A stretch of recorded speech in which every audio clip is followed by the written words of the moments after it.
Hello सांग माने केमिति अछंती। आशा करछि समस्ते बहुत भलरे थिबे। आपण समस्त को मो तरफरु जय गुरु। ठाकुर डाकुछि आपण भलरे रुहंतु, सुस्थरे रुहंतु, आपणकर पूरा दिनटी मंगलमय हो आ भलरे भलरे कटि जाओ।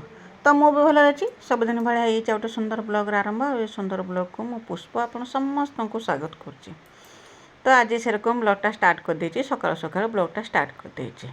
तो आज टिके वर्षा कम जो कि बाड़ी के आसते तो गाई दुहिया के आसते बासी कम सब सरे देकी गाई दुहीकी एठी बाड़ी टिके देखा देखा चाह करिकी परियापत्र नहीं कि एकाड़े आम पलि जाऊ। तापर कना गाई की तोराणी पानी भल मंद दवापाई कि मझे मझे आसू। तो सबुदिन सकाଳେ सकाଳେ बाड़ी के आसू कहीं बाड़ी के आसला मात्र के लुगापटा सब तो उदा हो तो गाधेवा पूर्व सबुदिन बाड़ी के आसू। तो आज भी सेरकम बाड़ी के पलि आसे। वर्षा एपर्यंत ना वर्षा तो नागिकी रही मुझे आज भयस दौजु। आज भी आमर एपटर वर्षा होची सेपटर वर्षा चली वर्षार आवाज आपन को शुभुथ कौन कर मुझे पारिनी। वर्षा चलती सेपटर बहुत जोर से वर्षा होची आउ सेरकम वर्षा तो नागिकी रही। वर्षा तो माने ए पर्यंत से जो वर्षा आम तो एपटर बालेश्वर पटर बन्या होती तो केरकम जानी। तो सही रकम कना वर्षा बजा सकाळटे आरंभ हो या पर भी आरंभ हो वर्षा। तो वर्षा हवा पूर्व बाड़ी के आसते बाड़ सब काम दाम सरे देकी जाइथिनी घर को।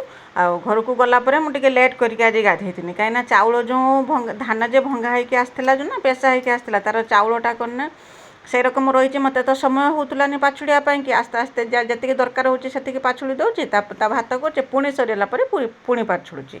तो ये रंग कर आज कौन कहना मुझे आज गोटे बस्ता जे रकम हो ताको बागे देकी रखीदेमी किछि दिन चली जीवो तापर मझिरे समय देखिकी आउ गोटे बस्ता बागेमी। तो ये रंग करके आज करना मुझे जिते गाधुआ जहाँ लेट हो जहाँ करूँ सकाल तो बासी कम सर देकी चा पी देचे गाधुआ जिते जहाँ लेट हो पछे हो मु करना आगे चाउल कमटा सरेदेमी कहीं भात बसे देकी धाई धाई आसिक चाउल गंडे पाछुड़ी नहीं कि पुणी भात रांध यही रकम करूनी मु। तो आज करना बुराटे ढाली देची ढाली देकी जिते समय लागू 9टा 9:30 हो जाऊ पछे जहाँ भी हो जाऊ मुझे तापर जाए गाधे उठीमी ना गाधुआ पाधुआ करमी। आउ बाबा से समय करना गाई कम तो सब सरीगला। बाबा से समय कहले तुम ये चाउल माने पाछुड़ुच तो मुझे टे बिलरे देखी आसे बिलरे पानी केरकम होती कौन कर पानी तो सब बुड़ीकी रही आम बिलर सब आउ माने गछपत्र किसी भी देखा माने देखा होना केरकम पवन माने पानी होती मुझे तो गला भिडियो देखी थी आउ से रकम पानी तो सबुआड़े बुड़ीकी रही आस्ते आस्ते पानी कटुचे। जाइए बिल बुलिकी देखापी तो से बिल को जाइए बिलू आसिकी पहुँचला बेलू से जो आसी बिलू पहुँचले से समय मोर चाउल पाछुड़ा सैला। तापर गाधुआ पाधुआ करके ठाकुर पूजा करते मुझे ठाकुर पूजा करी बाबा कही दे तुम कना टे अटाटा चकटिक रखिदे मुझे आसिक सांगे सांगे रुटी बनईदेमी रुटी बनईदेने आम खाईदे समस्ते लेट भी है भोक भी नागिला।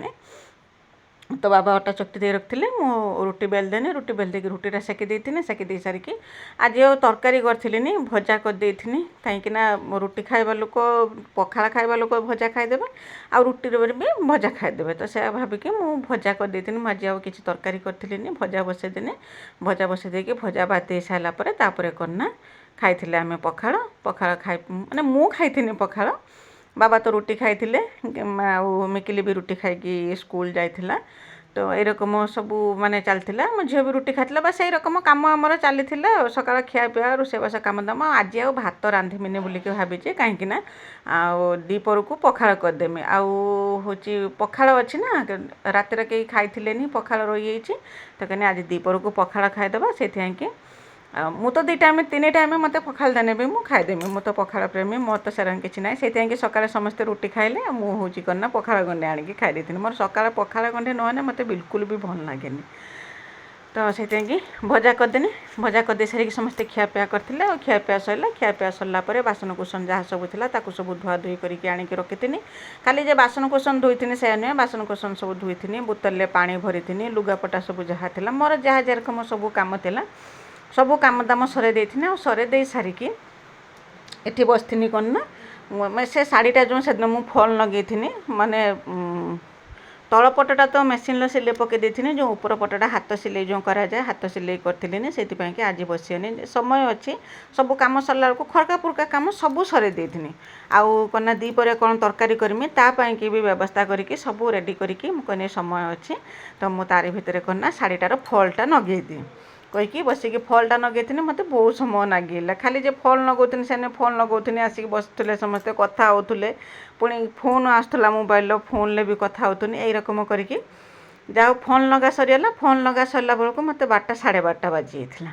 ଭୋକ ବି ଲାଗିଥିଲା ମାନେ ଭୋକ ଲାଗିଥିଲା ସେଥିପାଇଁକି ଯାଇକି କ'ଣ ନା ପୁଣି ଦ୍ୱିପହର ପାଇଁକି ରୋଷେଇ ଆରମ୍ଭ କରିଦେନି ଦ୍ୱିପହରେ କ'ଣ ରୋଷେଇ କରିଥିନି ଭଜା ତ ଭାଜିଥିନି ସକାଳେ ଥିଲା ଆଉ କ'ଣ ନା ସୋୟାବିନ୍ ଆଳୁର କଷା ବନେଇ ଦେଇଥିନି କାହିଁକିନା ଯେହେତୁ ପଖାଳ ଖାଇବା ସୋୟାବିନ୍ ଆଳୁର କଷା ବନେଇ ଦେଇଥିନି ବନେଇ ଦେଇକି ଆମେ ସମସ୍ତେ କ'ଣ ନା ବସିଯାଇଥିଲେ ଦ୍ୱିପହରେ ପଖାଳ ଖାଇବା ପାଇଁକି ଆଉ ଦ୍ୱିପହରେ ପଖାଳ ଖାଇବା ତା ମଜାଟା ଟିକେ ଅଲଗା ପ୍ରକାର ଭାତ ତ ଆମେ ସବୁଦିନ ଖାଉଛନ୍ତି ଗରମ ଭାତ ତ ସବୁଦିନ ଖାଉଛନ୍ତି କିନ୍ତୁ ମଝିରେ ମଝିରେ ଯେଉଁ ଦ୍ୱିପହରେ ଯେଉଁ ପଖାଳ ଯେଉଁ ଖାଇଦେଉଛେ ତା'ର ମଜା ଟିକେ ମାନେ ଟିକେ ଅଲଗା ପ୍ରକାର ଲାଗେ ଦ୍ୱିପହରେ ପଖାଳ ଖାଇବା ମଜାଟା ଏଇ ମଜାଟା ଲାଗେ ଖରା ଦିନିଆ ତଥାପି ଏବେ ବି ସେରକମ ମାନେ ବହୁତ ମାନେ ଆନନ୍ଦ ଦେଉଛି ଦ୍ୱିପହରେ ପଖାଳ ଖାଇବାଟା ତ ତରକାରୀ ମୋର ରେଡ଼ି ହେଇଥିଲା ବେଶୀ ଖାଲି ଗୋଟିଏ ତରକାରୀ କରିଥିନି ବେଶୀ ତ ତରକାରୀ କରିଥିଲିନି ସୋୟାବିନ୍ ବତୁରେଇ ଦେଇଥିନି ଆଳୁ କାଟିକି ବି ବସେଇ ଦେଇଥିନି ସିଝିବା ପାଇଁକି ବସେଇ ଦେଇଥିନି ଆଳୁ ବି ସିଝି ହେଇଥିଲା ଆଳୁ ସୋୟାବିନ୍ର କଷା ରେଡ଼ି ହେଇଗଲା ତାପରେ ବାଢ଼ି ଆଣିଥିଲେ ପଖାଳ ସମସ୍ତଙ୍କ ପାଇଁକି ବାଢ଼ି ଦେଇଥିନି ବାଢ଼ି ଆଣିଥିଲେ ପଖାଳ ବାଢ଼ି ଆଣିକି ବସେଇଲେ ସମସ୍ତେ ଦ୍ୱିପହରେ ଖାଇବାର ପଖାଳ ଏନ୍ଜୟ କରୁଥିଲେ ଭଜା ତାଙ୍କର ତାପରେ ସୋୟାବିନ୍ ଆଳୁର କଷା ଆଚାର ପିଆଜ ଲେମ୍ବୁ କଞ୍ଚାଲଙ୍କା ସବୁ ଧରିକି ଆମେ ବସେଇଥିଲେ ଖାଇବା ପାଇଁକି ତ ଖିଆପିଆ ସରିଗଲା ଆଉ ପଖାଳ ଖିଆପିଆ ସରିଲା ପରେ ତ ଯେରକମ ଆଗେ ଜାଣିଥିବେ ପୁରା ଆସେ ଗୋଟେ ଘମା ନିଦ ଗୋଟେ ଆସେ ଆଉ ବାସନ କୁସନ ସବୁ ଧୁଆଧୁଇ କାମ ସରିଗଲା ସରି ଦେଇକି ଯାଇକି ଦ୍ୱିପହରେ ଟିକେ ସମୟ ରେଷ୍ଟ ନେଇଥିଲେ ଏରକମ ଆଉ ଗେଲନ ବି ପଳେଇ ଆସିଛି ହଷ୍ଟେଲରୁ ପଳେଇ ଆସିଥିଲା କାହିଁକିନା ଯେଉଁ ଅତ୍ୟାଚାର ବର୍ଷା ହେବା ଯୋଗୁରୁ ତାଙ୍କ ଯେଉଁ ସବୁ ତ ସେପଟର ପାଣି ବୁଡ଼ି ଯାଇଥିଲା ନା ଯେଉଁଥିପାଇଁକି ତାଙ୍କ ଯେଉଁ ହଷ୍ଟେଲର ଯେଉଁ ରୋଷେଇବାସ କରି ଖିଆପିଆ ଭଲମନ୍ଦ ପାଇଁକି ଅସୁବିଧା ହେଲା ଯେଉଁଥି ଆଉ ହଷ୍ଟେଲ ଛୁଟି ହେଇଯାଇଥିଲା 2 ଦିନ 3 ଦିନ ପାଇଁକି ଛୁଟି ହେଲା ବହୁତ ପାଣି ଆମର ଏପଟର ହେଇଯାଇଥିଲା ତ 2 ଦିନ 3 ଦିନ ଛୁଟି ହେଇଯାଇଥିଲା ସେଥିପାଇଁକି ତାକୁ ଯାଇକି ଘିନି ଆସିଥିଲେ ରାତିରେ ଯାଇକି ତାକୁ ଘିନି ଆସିଥିଲେ ସନ୍ଧ୍ୟାବେଳେ ତାକୁ ଯାଇକି ଘିନି ଆସିଥିଲେ ଆଉ ପଖାଳ ସମସ୍ତେ ଖାଇଦେଲେ ଖିଆପିଆ ସରିଲା ବାସନ କୁସନ ଧୁଆ ଧୁଇ କାମ ଦାମ ସବୁ ସରିଗଲା ମୋର ସବୁ ସରିଗଲା ପରେ ତାପରେ ଯାଇକି କ'ଣ ନା ଦ୍ୱିପହରେ ଗୋଟେ ମାନେ ବଢ଼ିଆ ନିଦଟେ ଗୋଟେ ହେଇଥିଲା ଉଠିଥିଲେ ବେଳଓଳି ସମୟରେ ଉଠିଥିନି ଉଠିକି ପୁଣି ରାତି ପାଇଁକି କ'ଣ ଖିଆପିଆ ଭଲମନ୍ଦ ହେବ ତାର ପ୍ରିପାରେସନ୍ରେ ଲାଗିଥିନି ତ ଦେଖିଥିବେ ତ ପ୍ରିପାରେସନ୍ କ'ଣ ତ ଦେଖିଥିବେ ଆଗରୁ ତ ଦେଖିଥିବେ ବାବା ତାଳ ଧିନିକି ଆସିଥିଲେ ବିଲରୁ ଆଉ ତାଳ ଧିନିକି ଆସିଛନ୍ତି ମାନେ ତାଳ ପିଠା ତ ନିଶ୍ଚୟ ହେବ ତ ଚାଉଳ ଯେଉଁ ତାକୁ ଚାଉଳକୁ କ'ଣ କରିଥିନି ନା ବତୁରି ଦେଇକି ଛାଣିକି ରଖିଥିନି ତାକୁ କ'ଣ ନା ପଳେଇ ଆସିନି ଚାଉଳକୁ କୁଟିବା ପାଇଁକି ଚାଉଳକୁ କୁଟିଦେମି କୁଟି ଦେଇକି ତାପରେ ତାଳରେ ଗୋଳେଇକି ରାତିକି କରିମି କ'ଣ ନା ତାଳ ଚକୁଳି ହେଉ ତାଳ ଚିତଉ ହେଉ ଯାହା ପିଠା ହେଉ ରାତିକି ବନେଇଦେମି ବନେଇଦେଲେ ଆମର ଖାଇବାଟା ହେଇଯିବ ତ ଏଇରକମ ଆଜି ଦିନଟି କଟିଥିଲା ଆଉ ଆମ ଝିଅ କ'ଣ ନା ଖାଉଥିଲା ଜାମୁକୋଳି ଖାଇକି ସେ ଦେଖାଉଥିଲା ତା ଜିଭ ଯେ ହେଉଛି ଯେଉଁ ଜାମୁକୋଳି ଖାଇସାରିଲା ପରେ ଜିଭଟା ଯେଉଁ ହେଇଯାଏ ନୀଳ ନୀଳ ଯେଉଁ ହେଇଯାଏ ସେଇଟାକୁ ସେ ଦେଖାଉଥିଲା ତାପରେ କ'ଣ ନା ଚୁନା କୁଟିବା ପାଇଁକି ଆସିଥିଲି ଚୁନା ତ ସାଙ୍ଗେ ସାଙ୍ଗେ ହେଲା ବେଶୀ ଚାଉଳ ପକାଇଥିଲିନି କେବଳ ଗୋଟିଏ ବକ୍ତ ଯେରକମ ହେବ ପିଠା ସେଇ ମୁତାବକ ହିଁ ମୁଁ ଚାଉଳ ପକାଇଥିନି ଚାଉଳ ପକାଇକି ଚାଉଳ କୁଟିଦେନି ତାପରେ ଆସିଥିନି କ'ଣ ନା ତାଳ କାଢ଼ିବା ପାଇଁକି ସବୁଠୁ କଷ୍ଟ କାମ ହେଉଛି ତାଳ କାଢ଼ିବା ଆଗରୁ ତ ବହୁତ କଷ୍ଟ କାମ ହେଉଥିଲା ଯେରକମ ପନିକିରେ ତାକୁ ମାନେ ଆମ୍ପୁଡ଼ିକି ତାଳ ବାହାର କରିବା ପାଇଁକି ପଡ଼ୁଥିଲା ଏବେ ତ ଆଉ ସେସବୁ ନାହିଁ ସିଷ୍ଟମ୍ ସବୁ ବଦଳିଗଲାଣି ସବୁ ମାନେ ନୂଆ ନୂଆ ଢାଞ୍ଚାରେ ସବୁ ତାଳ ବାହାର କରାହେଉଛି ଆଜି ସେରକମ ମୁଁ ଆଣିଛି ଗୋଟେ ନୂଆ ଉପାୟ ମାନେ ସବୁ ବର୍ଷ ମୁଁ ତ ତାଳ କାଢ଼େ ମୁଁ ପନିକିର ବି ତାଳ କାଢ଼େ ଯେଟାକି ଆମ ମାନେ ପୂର୍ବପୁରୁଷରୁ ଯେଟା ଚଳି ଆସୁଛି ଯେରକମ ତାଳ କାଢ଼ନ୍ତି ଯେ ପ୍ରଣାଳୀ ଆଜି କିନ୍ତୁ ମୁଁ ସେଥିରେ କାଢ଼େ ପ୍ଲାଷ୍ଟିକ୍ ଡଲାରେ ବି ତାଳ କାଢ଼ିଦିଏ ଯେଉଁ ଆଳୁ କୁରାରେ ବି ମୁଁ ତାଳ କାଢ଼ିଦିଏ ତ ଆଜି ବି ସେରକମ ଗୋଟେ ନୂଆ ଆଉ ଭିନ୍ନ ଉପାୟ ଆଣିଛି ତାଳ ବାହାର କରିବା ପାଇଁକି କେମିତି ଲାଗୁଛି ଯଦି ସହଜ ଲାଗିବ ଯଦି ଆପଣ ପାଉଛନ୍ତି ତ ଏଇ ଉପାୟରେ ତାଳ ବାହାର କରିବେ ଏ ବି ବହୁତ ସହଜରେ ବି ତାଳ ବାହାରି ହେଉଛି ତାଳ ଦେହରୁ ଯେଉଁ ମୁଣ୍ଡଟା ବାହାରି ହେଉଛି ଏଥିରେ କ'ଣ ନା ତାଳର ଯେଉଁ ପାରୁଟା ସେ ବିଲକୁଲ ବି ଯାଏନି ତ ଏଇ ଜିନିଷଟା ହେଉଛି କ'ଣ ନା ଯେଉଁ ଷ୍ଟିଲ୍ ଜାଳି ଯେଉଁ ବିକ୍ରି ହେଉଛି ପ୍ରାୟତଃ ସମସ୍ତଙ୍କ ଘରେ ଏଇସବୁ ଜିନିଷ ଥାଏ ଆମର ଯେଉଁ ଗାଁକୁ ମୁଁ ଏଇଟା ଗାଁରୁ ଯେଉଁ ବିକା ଆସନ୍ତି ଯେଉଁ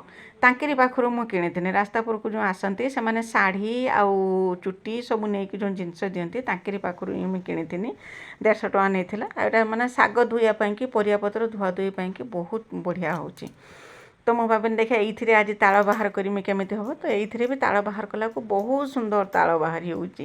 କିଛି ପରିଶ୍ରମ ହେଉନି, କେବଳ ଯା ତାକୁ ଗୋଟେ ଜାଗା ଉପରେ ରଖିକି ତା ଦେହରେ ଘଷି ଦେଲା ବେଳକୁ ତାଳର ମଣ୍ଡ ସବୁ ବାହାରି ହେଉଛି। ତ ସବୁ ବାହାର କରିଦେଇକି ଏଇଠି ଗୋଳେଇ ଦେଇଥିଲି। ଗୋଳେଇ ଦେଇକି ତାକୁ ସେଥିରେ ମାନେ ଗୋଳେଇ ଦେଇଥିଲି ମାନେ ଚୁନା ଗୋଳେଇ ଦେଇକି ଚକୁଳି ପାଇଁକି ତାକୁ ରଖିଦେଇଥିଲି। ଆଉ ତାପରେ ଯାଇଥିଲି ବେଳଉଳିର ଯେତିକି ସବୁ କାମ ଦାମ ମୋର ଥିଲା ସବୁ କାମ ଦାମ ସବୁ ସରେଇଥିଲି। ଦ୍ୱାର ଖରକା ପୁରକା, ଲୁଗା ଧୁଆ, ଆଉ କ'ଣ ନା ସଞ୍ଜ ଦିଆ ସବୁ କାମ ସରେଇଥିଲି। ଆଉ ତାପରେ ପିଠା କରିବା ପାଇଁକି ଆସିଥିଲି। ଆଇଲା ବେଳକୁ ରାତି 8ଟା ବାଜିଯାଇଥିଲା। 8ଟା ବେଳେ ପିଠା କରିଦେଇଥିଲି। ପିଠା ପୁରା ନରମ ନରମ ପିଠା ସବୁ ଚକୁଳି ହେଇଥିଲା, ଚିତଉ ହେଇଥିଲା। ପିଠା କ୍ଷୀର ରାତିରେ ସମସ୍ତେ ଖାଇ ଦେଇଥିଲେ। ବାସ୍ ଏମିତି ଆଜି ଦିନଟି କଟିଥିଲା। ଆଶା କରୁଛି ଭିଡ଼ିଓଟି ଆପଣଙ୍କୁ ପସନ୍ଦ ଆସିଥିବ। ଯଦି ପସନ୍ଦ ଆସିଥିବ ଚ୍ୟାନେଲକୁ ସବସ୍କ୍ରାଇବ୍ କରିକି ଭିଡ଼ିଓକୁ ଲାଇକ୍ ଟିକେ କରିଦେବେ। ଆଉ କମେଣ୍ଟ ଲେଖିବା ପାଇଁ ବିଲକୁଲ ବି ଭୁଲିବେନି। ଆଉ ଗଲା ଭିଡ଼ିଓରେ ସ୍ନେହଲତା ଦିଦି, ଦୀପାଞ୍ଜଳି ଦିଦି, ବିଜୟଲକ୍ଷ୍ମୀ ଦିଦି, ବିଜୟଲକ୍ଷ୍ମୀ ଅପା ବହୁତ ସୁନ୍ଦର କମେଣ୍ଟ ଲେଖିଛନ୍ତି। ଆଉ କ'ଣ ନା ନୂଆ କରିକି କମେଣ୍ଟ ଲେଖିଛନ୍ତି। ତାଙ୍କ ଆଇଡ଼ି ନାଁ ହେଉଛି ଓଡ଼ିଆ ବ୍ଲଗର ଜୁନୁନ ବୋଲିକି ତାଙ୍କ ଆଇଡ଼ି। ମୋର ଜଣେ ଭଉଣୀ, ସେ ବି ସେରକମ ବହୁତ ସୁନ୍ଦର କମେଣ୍ଟ ଲେଖିଛନ୍ତି। ସମସ୍ତଙ୍କୁ ମୋ ତରଫରୁ ବହୁତ ବହୁତ ଧନ୍ୟବାଦ ଯେ ମୋ ଭିଡ଼ିଓ ଦେଖିକି ମୋ ଭିଡ଼ିଓରେ ଏତେ ସୁନ୍ଦର କମେଣ୍ଟ ଲେଖିଛନ୍ତି। ତ ଆପଣ ସମସ୍ତଙ୍କ ହୃଦୟର ସହିତ ବହୁତ ବହୁତ ଧନ୍ୟବାଦ ଯେ ଆପଣ ଆପଣଙ୍କର ବହୁମୂଲ୍ୟ ସମୟ ବାହାର କରିକି ମୋ ଭିଡ଼ିଓ ଦେଖିଛନ୍ତି। ଆଉ ମୋ ଭିଡ଼ିଓରେ ଏତେ ସାରା ଭଲ ପାଇବା ଦେଇଛନ୍ତି। ଆଉ ମୋର ଯେଉଁ ତାଳ ନୂଆ ଶୈଳୀରେ ଯେଉଁ ତାଳ କାଢ଼ିନି ମୁଁ ଆଜି, ସେଇଟା ଆପଣଙ୍କୁ କେମିତି ଲାଗୁଛି ମୋତେ କମେଣ୍ଟ କରିକି ଜଣାଇବେ। ଯଦି ତାଳ ପାଉଛନ୍ତି ଏଇ ରକମ ମାନେ ବିଭିନ୍ନ ଉପାୟରେ ଟ୍ରାଏ କରିବେ ତାଳ କାଢ଼ିବା ପାଇଁକି। ଆଉ କ'ଣ ନା ମୁଁ କେମିତି ପନିକିରେ ଯେରକମ ଆମର ଯେଉଁ ପାରମ୍ପରିକ ଶୈଳୀରେ କେରକମ କାଢ଼ନ୍ତି ତାଳ ବାହାର କରନ୍ତି, ସେଟା ବି ଯଦି କେବେ ମୁଁ ତାଳ ପାଏ ନିଶ୍ଚୟ ସେରକମ ତାର ଭିଡ଼ିଓ ବି ମୁଁ ଆପଣଙ୍କ ପାଖକୁ ଆଣିମି। ତ କେମିତି ଲାଗୁଛି ମୋତେ କମେଣ୍ଟ କରିକି ଜଣାଇବେ। ଆଉ ମୋର ଏଇ ଯେଉଁ ନୂଆ ପ୍ରଣାଳୀଟା ଆପଣଙ୍କୁ କେମିତି ଲାଗିଲା ସେ କଥା ବି ମୋତେ କମେଣ୍ଟ କରିକି ଜଣାଇବେ। ତ ଦେଖିପାରୁଥିବେ ଏଇଟା ତ ଚକୁଳି ପିଠା ମୁଁ କରିଥିଲି। କେତେ ସୁନ୍ଦର ଆଉ କେତେ ନରମ ହେଇଛି, ବହୁତ ସୁନ୍ଦର ପୁରା ଜାଲି ଜାଲି ହେଇଛି ପିଠା। ସବୁ ପିଠାରେ ପୁରା କଣା ହେଇଥିଲା। ଆଉ ଖାଇବା ପାଇଁକି ବି ବହୁତ ଟେଷ୍ଟି ଲାଗୁଥିଲା। ଯେଉଁ ତାଳର ଯେଉଁ ବାସ୍ନାଟା ଆସେ ସେ ବାସ୍ନାଟା ପୁରା ଖାଇବା ସାଙ୍ଗେ ସାଙ୍ଗେ ଯେଉଁ ପାଟିକି ଗଲାବେଳେ ଯେଉଁ ନାକକୁ ଯେଉଁ ବାସ୍ନାଟା ଯାଏ ବହୁତ ସୁନ୍ଦର ଲାଗେ। ତ ଆଜି ପାଇଁ ରହୁଛି। ବାଏ ବାଏ, ଜୟ ଗୁରୁ।